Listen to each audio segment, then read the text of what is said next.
मोहब्बत का शहजादा सल्तनती नूर जहां के बादलों में लपटे महल की बुलंद फसीलों के पीछे बादशाह अली जान का राज था। वो एक ज़ेरक हिक्मरान थे, इंसाफ के तकाजे खूब जानते थे, दुश्मनों को ज़ेर करना उनका फ़न था और रआया की खुशहाली उनकी सबसे बड़ी तरजीह। मगर उनकी असल खुशी उनके अकलौते वारिस शहजादा अलीशान में समाई थी। अलीशान सिर्फ शहजादा नहीं था, वो रआया के दिलों की धड़कन था। खूबसूरत चेहरा, बुलंद कामत और आंखों में आतिमाद की चमक, जो भी उसे देखता उसकी शख्सियत के सहर में गिरफ्तार हो जाता। मगर अली शान का दिल सिर्फ अपनी सल्तनत पर नहीं धड़कता था, वो अपने दो दोस्तों रेहान और शएब के बगैर नामुकम्मिल था।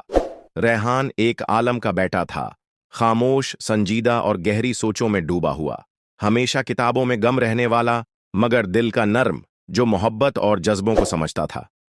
दूसरी तरफ शएब एक जंगजू खानदान से ताल्लुक रखता था, बेबाक, मजाक करने वाला और हर वक्त जोश में रहने वाला। तीनों बचपन से साथ थे और उनकी दोस्ती की मिसाल सल्तनत भर में दी जाती थी।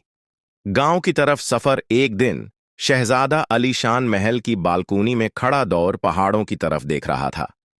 रिहान, शायब, ये महल की दीवारें मुझे कैद जैसी लगने लगी हैं। मैं जानना चाहता हूं कि मेरी राया किस तरह जीती है, कैसा महसूस करती है। चलो गांव की तरफ चलते हैं, रिहान ने मुस्कुराते हुए कहा। शहजादे, हम कैसे अनजान गांव में जा सकते हैं? लोग आपको पहचान लेंगे। शोएब ने कहकहा लगाया। हाँ, फिर बादशाह सलामत हारी खाल खींच लेंगे। अली शान ने मुस्कुराकर जवाब दिया। हम सादा लिबास पहनेंगे, आज हम शहजादे नहीं, आम लोग हैं। अगली सुबह तीनों ने सादा लिबास पहना और घोड़ों पर सवार होकर महल से निकल पड़े। रास्ते भर शोएब ने लतीफे सुनाए, रिहान ने मौसम और रास्ते पर गौर किया और अली शान ने खुले आसमान को देखते हुए दिल ही दिल में सुकून महसूस किया।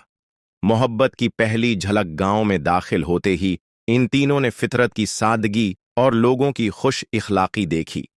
बच्चे खेतों में खेल रहे थे, औरतें दरख्तों के नीचे बैठकर मट्टी के घड़े भर रही थीं और बुजुर्ग नीम के दरख्त के नीचे बैठे किस्से कहानियां सुना रहे थे। तभी रिहान की नजर एक लड़की पर पड़ा। वो खेत में काम कर रही थी, सादा लिबास, उलझे बाल और माथे पर पसीने की बूंदें, मगर उसकी मुस्कुराहट सूरज की किरणों जैसी थी और आंखों में कोई ऊन कही कहानी छिपी हुई थी। रिहान की सांसें थम गईं। ये कौन?